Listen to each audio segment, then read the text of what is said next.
We are back. Stephen Morris here with Advisory. Today we're going to talk a bit more about cost segregation studies. Now, we've beaten cost segregation studies to death here on this page, but I do want to talk about one particular area, which is when to do it versus when not to do it. Because I will honestly say, cost segregation studies are not always the best idea. It's going to depend on the economic outcome. Let's dive into the specifics of how this works out mechanically. Let's talk about when it's a good time to do a cost segregation study. You just bought a property for $1 million and you realize after doing a land building allocation, you always have to do that. Very first thing you do when you're buying this property is figure out what portion of it is land, what portion of it is building. And how do you figure that out? It's going to be facts and circumstances. So the thing I always tell all my clients is you got to look at where the property is located and why did you buy it? Did you buy it for the location or did you buy it for the building?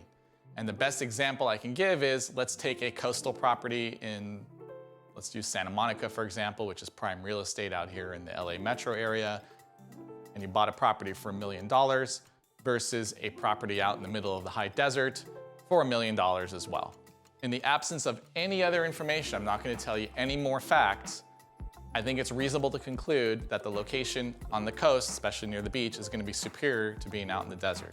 Not knocking you guys if you love living in the desert, just simply saying that in terms of the laws of supply and demand, the demand is really more towards buying a property that has an ocean view than one that's out in the middle of the desert where it's very hot.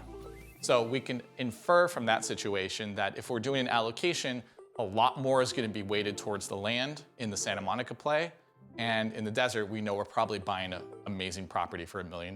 It might be a mansion sitting on a lot of desert land because the land's very cheap out there.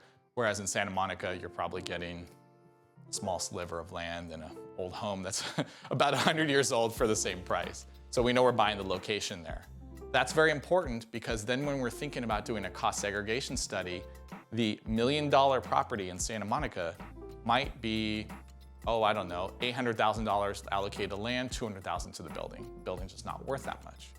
Whereas in the high desert, it might be the reverse. It might be $200,000 for the land or less, and $800,000 for the building.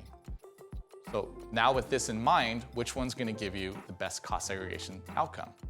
The one in the desert, right? Because if we're going to use this rule of roughly around 25–30% of the building is going to be reallocated to the shorter lived assets that are eligible for bonus depreciation, we're going to get a very large deduction in the desert property and a very small deduction in the Santa Monica property. So let's assume that 25% of the Santa Monica property is eligible for bonus. That would be $50,000 of bonus depreciation.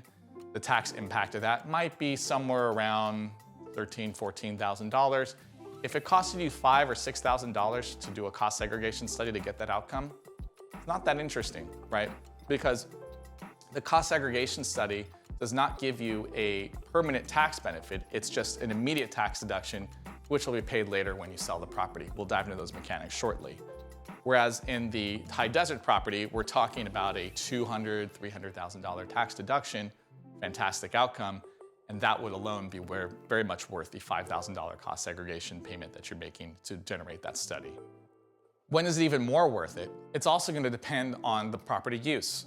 A property that has a 27.5-year life for residential use is going to get a little bit less benefit out of this cost segregation study than one that has a 39-year use, like hotels, office, retail, all that good stuff.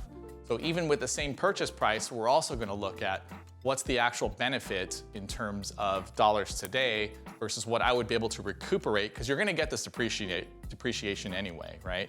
And so you're going to have to figure out whether or not it's going to be useful today versus just waiting it out for a few years to eventually get it. Let's go back to the recapture discussion. So as I mentioned, a cost segregation study is not a permanent tax savings. It is a tax deferral strategy. You were going to get that depreciation. It was just going to be over a longer period of time. And the reason why we like cost segregation studies is because we want the deduction today, so we have the money today so we can go out and reinvest it. And honestly, the name of the game in most of tax planning and strategies around deferral, it's not around permanent, absolute, you will not pay taxes kind of strategies. So with that in mind, just remember that one day when you sell it, all that depreciation that you took is going to come back in the form of a gain. So don't think that, hey, I'm going to buy this property, generate a $500,000 depreciation deduction, and I'll turn around, flip it, sell it the next year, and then I'll go buy another property. It's not going to work because that $500,000 is going to come back to you, albeit in the form of a lower tax rate, 25% for the Section 1250 rate. However, it's still coming back to you. You're still going to be paying taxes on it. This is a much better strategy if you're buying, holding, and eventually 1031 selling it. So that way you continue to keep that deferral going without picking up the taxable income once more. So in conclusion, what we're talking about here is that cost segregation studies are generally good, but they're not an automatic no-brainer. There are a lot of times where I'm having discussions with my clients and I'm telling them, hey, depends on where you buy it. I might tell you no, it's not really worth it to generate the study. You might just want to take the normal depreciation and move on. For very large acquisitions, very large purchases, they start to make a lot more sense. We generally prescribe those almost always. And even if you can't use all the losses that year, assuming you meet a real estate professional, then you can always carry it forward through net operating loss carry forwards. So we absolutely love it.